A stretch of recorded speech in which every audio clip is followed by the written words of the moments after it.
Today we're looking at a setup that we've got here for the scanning of all types of photographic material, being slides or transparent material, in this instance slides, negatives and transparencies.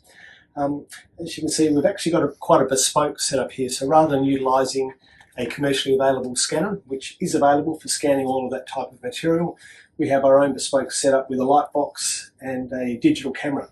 In this instance, it's a Canon 50 megapixel camera.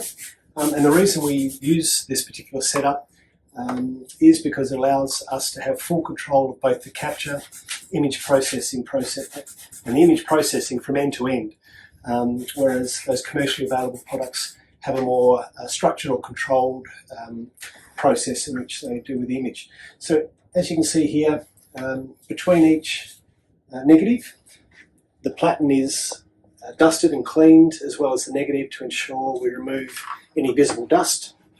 The camera would need to be adjusted and focused based on what we've got, and then captured. In a production type environment, we would have an operator here doing all of the capture and continuing that process, and a second person performing all of the audit and output. In this instance, just for today's quick demonstration of this device, we've got Bart, who's performed the capture.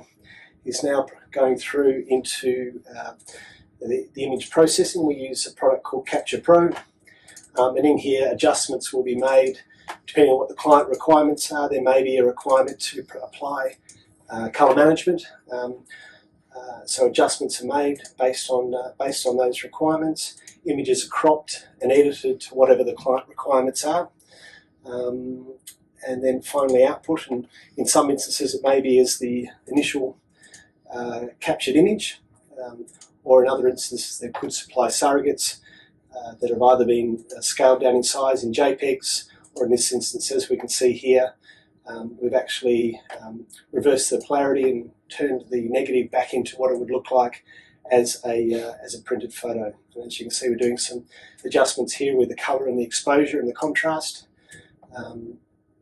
And this can be a subjective part of the process, and in all instances we work under guidance from our client to meet whatever those requirements are.